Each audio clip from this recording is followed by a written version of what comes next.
Easy ज्ञान के सभी दर्शकों का हमारी आज की इस वीडियो में हार्दिक स्वागत है। आज की इस वीडियो में हम पढ़ने जा रहे हैं कक्षा छठी से संस्कृत की पाठ्य पुस्तक से सप्तमः पाठः बकस्य प्रतीकारः अर्थात बगुले का बदला।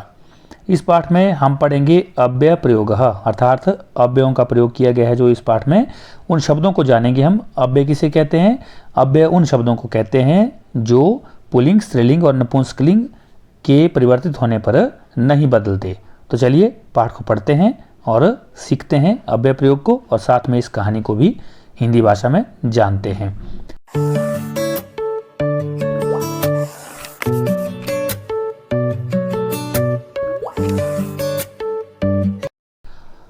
बकस्य प्रतीकारः बगुले का बदला। एकस्मिन् वने श्रृंगालः बकः च निवसतः स्म। एक वन में सियार और बगुला रहते थे। तयोः मित्रता आसीत्, उन दोनों में मित्रता थी। एकदा प्रातः श्रृंगालः वकम् अवदत्, मित्र श्वः त्वं मम सह भोजनं कुरु। एक बार सुबह सियार ने बगुले से कहा, मित्र कल तुम मेरे साथ भोजन करो। श्रृंगालस्य निमंत्रणेन बकः प्रसन्नः अभवत्। सियार के निमंत्रण से बगुला बहुत खुश हुआ। अग्रिमे दिने सः भोजनाय श्रृंगालस्य निवासम अगच्छत्। अगले दिन वह भोजन के लिए सियार के घर पर आया। कुटिल स्वभावः श्रृंगालः स्थाल्यां बकाय क्षीरोदनम अयच्छत्। कुटिल स्वभाव का अर्थ होता है कपटी स्वभाव वाला। तो कपटी स्वभाव वाला कौन था? सियार। कपटी स्वभाव वाले सियार ने थाली में बगुले के लिए खीर लाई। बकम अवदत्, और बगुले से बोला, मित्र अस्मिन् पात्रे आवाम अधुना सह एव खादावः। बकम अवदत्, बगुले को बोला, क्या बोला? चाहे मित्र अस्मिन् पात्रे, कि इस पात्र में आवाम हम दोनों अधुना अब साथ में ही क्या करेंगे? खादावः भोजन करेंगे या खाएंगे या खाते हैं।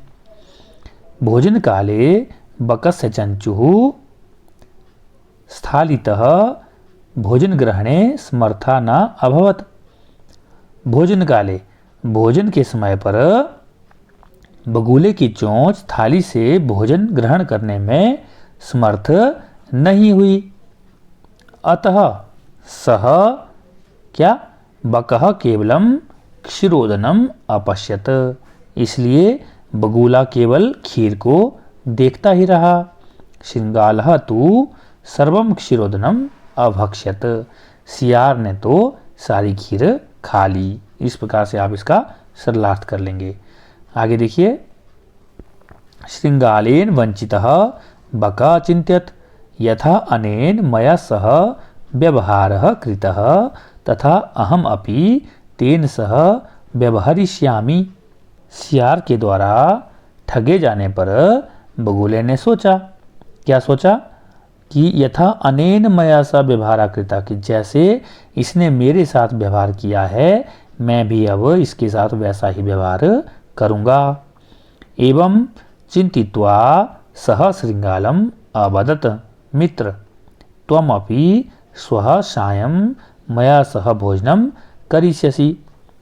ऐसा विचार करके सह श्रृंगालम अवदत्, वह कौन? बगुला भी सियार को बोला, मित्र कि तुम भी कल शाम को मेरे साथ भोजन करना। तो बकस्य निमंत्रणेन श्रृंगालः प्रसन्नः अभवत्। बगुले के निमंत्रण से, उसके बुलावे से सियार क्या हो गया? खुश हो गया। आगे देखिए, यदा श्रृंगालः सायं बकस्य निवासं भोजनाय अगच्छत् तदा बकः संकीर्णमुखे कलशे क्षीरोदनम अयच्छत श्रृंगाल च अवदत् मित्र आवाम अस्मिन् पात्रे सहे भोजनम कुर्वः। जब सियार शाम को बगुले के घर भोजन करने के लिए गया तब बगुला छोटे मुंह वाले कलश अर्थात सुराही में खीर लाया और सियार से बोला, क्या बोला? हे मित्र, हम दोनों इस बर्तन में साथ में ही भोजन करते हैं। बकह कलशात चंचुआ क्षीरोदनम अखादत। फिर क्या हुआ? बगुले ने कलश से चोंच द्वारा खीर खा ली, परंतु श्रृंगालस्य मुखम कलशे न प्राविशत, परंतु सियार का मुंह कलश में नहीं जा सका। अतः बका सर्वम क्षीरोदनम अखादत, इसलिए बगुले ने सारी की सारी खीर खा ली। श्रृंगालः च केवलम ईर्ष्यया अपश्यत, और सियार तो केवल ईर्ष्या से देखता रहा। आगे देखिए, श्रृंगालः बकं प्रति यादृशं व्यवहारम अकरोत् बकः अपि श्रृंगालं प्रति तादृशं व्यवहारम कृत्वा प्रतिकारम अकरोत्। अर्थात सियार ने बगुले के प्रति जैसा व्यवहार किया, बगुले ने भी सियार के साथ वैसा ही व्यवहार करके अपना बदला ले लिया। क्या शिक्षा मिलती है इससे? उक्तम अपि, कहा भी गया है, आत्म दुर्व्यवहारस्य फलम भवति दुखदम तस्माद् सद्व्यवहर्तव्यम मानवेन सुखैषिणा। इसका अन्वय कर लेते हैं पहले। आत्म दुर्व्यवहारस्य फलम दुखदम भवति तस्मात् सुखैषिणा मानवेन सद्व्यवहर्तव्यम। अब जब हम इसकी हिंदी करेंगे तो इस अन्वय के अनुसार ही करेंगे। आत्म दुर्व्यवहारस्य, अपने बुरे व्यवहार का, फलम परिणाम, दुखदम भवति दुखदाई होता है, तस्मात् इसलिए सुखैषिणा सुख चाहने वाले मानवेन मनुष्य को हमेशा सद्व्यवहर्तव्यम अच्छा व्यवहार ही करना चाहिए। इस प्रकार से आप इसका सरलार्थ कर लेंगे। तो चलिए अब इस पाठ के आने वाले शब्दार्थों को देख लेते हैं। इस शब्दार्थ आप लोगों ने ठीक से पढ़ लेने हैं, क्योंकि यदि आप शब्दार्थों को अच्छे से याद कर लेंगे, समझ लेंगे, तो पाठ को समझने में भी आपको कठिनाई नहीं होगी और आप आसानी से इसके अभ्यास कार्य को भी कर पाएंगे। तो चलिए अभ्यास शुरू करते हैं। पहला प्रश्न है उच्चारणम कुरुत। यत्र, तत्र, कुत्र, अत्र, अन्यत्र, यदा, तदा, कदा, एकदा, च, अपि, अद्य, स्वः, ह्यः, प्रातः, अहर्निशम, अधुना, एव, कुतः, सायं। ये सारे के सारे जो शब्द हैं ये हमने पाठ में पढ़े हैं। इन शब्दों को क्या कहते हैं? अव्यय। क्या कहते हैं इनको? अव्यय शब्द कहते हैं इनको। ठीक है। तो दूसरा प्रश्न देखिए, मंजूषातः उचित अव्यय पदम चित्वा रिक्त स्थानानि रिक्त स्थानम पूरयत। तो यहाँ पे भी आपको एक मंजूषा दी है और ये सारे शब्द भी कैसे हैं? अव्यय हैं। इन्हें आपने ठीक ठीक खाली स्थान में भरना है और बाकी पूरे करने हैं। जैसे कह दिया है आपको, डैश भ्रमणम स्वास्थ्याय भवति, तो क्या भर देंगे हम? प्रातः। प्रातः का भ्रमण जो होता है वो स्वास्थ्य के लिए होता है। ख है सर्वदा सत्यम वद, यहाँ क्या भरा? सर्वदा हमेशा सच बोलो। त्वम कदा मातुल गृहम गमिष्यसि, कदा भर दिया यहाँ पे, तुम कब मामा के घर जाओगे। अगला है दिनेशः विद्यालयम गच्छति अहम अपि तेन सह गच्छामि, कि दिनेश विद्यालय जा रहा है, मैं भी उसके साथ जा रहा हूँ। अगला है अधुना विज्ञानस्य युगः अस्ति, तो अधुना का मतलब आज, तो आज क्या है? विज्ञान का युग है। इस प्रकार से आप इन अव्यय पदों को ठीक ठीक भर करके खाली स्थान पूरे करेंगे। प्रश्न नंबर 3 है अधोलिखिता नाम प्रश्नानाम उत्तरम लिखत। प्रश्न दिए हैं आपको, इनके आपने उत्तर लिखने हैं। आपकी सुविधा के लिए हमने यहाँ उत्तर भी दिए हैं। जो पाठ जिसको समझ आ गया है वो इनके उत्तर लिखने में उसे आसानी होगी। तो पहला है श्रृंगालस्य मित्रम कह आसीत। श्रृंगाल का मित्र कौन था? सियार का मित्र कौन था? बकह। तो उत्तर क्या हो जाएगा, प्रश्न को हम वैसा का वैसा लिख देंगे, बस इस क को हटा करके इसकी जगह पर क्या लिख देंगे, इसकी जगह पर हम लिख देंगे वकः, बाकी वैसे का वैसा हम उतार देंगे। तो बन जाएगा श्रृंगालस्य मित्रम वकः आसीत्। ख है स्थालितः कः भोजनम न अखादत, थाली से कौन भोजन नहीं खा पाया, तो यहाँ पर भी हम कह को हटा देंगे, इसकी जगह पर हो जाएगा बकः, और बाकी वैसा ही हम लिख देंगे। बन जाएगा उत्तर स्थालितः बकः भोजनम न अखादत, थाली से बगुला भोजन नहीं खा पाया। ग है बकः श्रृंगालाय भोजने किम अयच्छत, बगुले ने श्रृंगालाय सियार के लिए भोजन में क्या लाया, वह क्या दिया उसने, तो बकः श्रृंगालाय भोजने क्षीरोदनम अयच्छत, यहाँ हम इस शब्द को लिख देंगे क्षीरोदनम, और बाकी ऊपर से वैसा ही प्रश्न को जोड़ करके उत्तर बना लेंगे।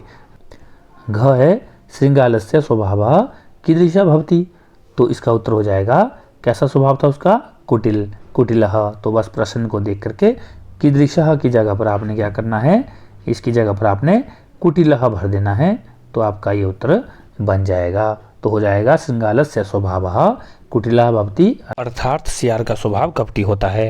अगला प्रश्न देखिए, प्रश्न नंबर 4 है पाठात् पदानि चित्वा अधोलिखितानां विलोम पदानि लिखत। पाठ से आपको कुछ एक शब्द दिए हैं, पाठ से चुन करके आपने उनके उल्टे शब्द लिखने हैं, विलोम शब्द। तो क्या हो जाएगा, सुखदम का दुखदम, शत्रुता का मित्रता, अप्रसन्नः प्रसन्नः, दुर्व्यवहारः सद्व्यवहारः, सायं प्रातः, असमर्थः समर्थः। इस तरह कर लेंगे। प्रश्न नंबर 5 है मंजूषातः समुचित पदानि चित्वा कथाम पूरयत। यहाँ आपको एक कथा दी गई है, आप देख पा रहे होंगे यह कथा प्यासे कौवे से संबंधित कथा है, और आपको मंजूषा में कुछ एक शब्द दिए हैं, इन्हें आपने खाली स्थान में भरना है और इस कथा को पूरा करना है। तो पहला वाक्य है एकदा एकः काकः डैश आसीत, एक बार एक कौवा डैश था, क्या था, पिपासितः, क्या भर दिया हमने, पिपासितः, पिपासितः भर देंगे हम यहाँ पे। फिर सह जलम पातुम, फिर भर देंगे हम इतस्ततः, वह जल पीने के लिए इधर उधर अभ्रमत घूम रहा था। परम डैश जलम न प्राप्नोत, परंतु उसे कहीं भी जल प्राप्त नहीं हुआ, तो कहीं भी के लिए संस्कृत है कुत्रापि। फिर अंते सह एकम घटम अपश्यत, अंत में उसे एक घड़ा दिखाई दिया, घटे डैश जलम आसीत, घड़े पर डैश जल था, थोड़ा जल था, तो थोड़े के लिए क्या भर देंगे हम, स्वल्पम, क्या भर देंगे, स्वल्पम। तो आप यहाँ से मंजूषा से भर लेंगे। उसके बाद अतः सह जलम डैश असमर्था भवत, इसलिए वह जल पीने में असमर्थ था, तो पीने के लिए क्या शब्द है, पातुम। उसके बाद सह एकम उपायम अचिंत्यत, उसने एक उपाय सोचा, तो उपाय क्या होता है संस्कृत में, उपायम। और सह डैश खंडानी घटे अक्षिपत, किसके टुकड़े उसने घड़े में फेंके, पाषाणस्य, पत्थर के टुकड़े। और उसके बाद एवं क्रमेण घटस्य जलम ऊपरी आगच्छत, इस प्रकार से लगातार करने पर घड़े का पानी क्या हो गया, ऊपर आ गया। और फिर काकः जलम पीत्वा संतुष्टा भवत, कौवा जल पी करके संतुष्ट हो गया। तभी तो कहते हैं क्या शिक्षा है इसमें, परिश्रमेण एव कार्याणि सिद्ध्यन्ति नातु मनोरथै, अर्थात परिश्रम से ही काम सिद्ध होते हैं, मन की इच्छाओं से नहीं। इस तरह से आप इसकी कथा को पूरा कर लेंगे। आगे देखिए प्रश्न नंबर 6 है हमारे पास, तत्सम शब्दान लिखत। यहाँ आपको हिंदी के शब्द दिए हैं, इन्हें क्या कहते हैं, तद्भव शब्द कहते हैं, और साथ में आपको संस्कृत के शब्द बनाने हैं, जिन्हें आप क्या कहते हैं, तत्सम शब्द। तो सियार को क्या कहेंगे, श्रृंगालः, कौवे को काकः, मक्खी को मक्षिका, बंदर को बानरः, बगुला को बकः, चोंच को चंचू, नाक को नासिका। तो इस प्रकार से तत्सम शब्द को आप लिख लेंगे। तो ये थे हमारे आज के इस पाठ से संबंधित प्रश्न उत्तर। आप लोगों को यह पाठ अच्छे से समझ आ गया होगा।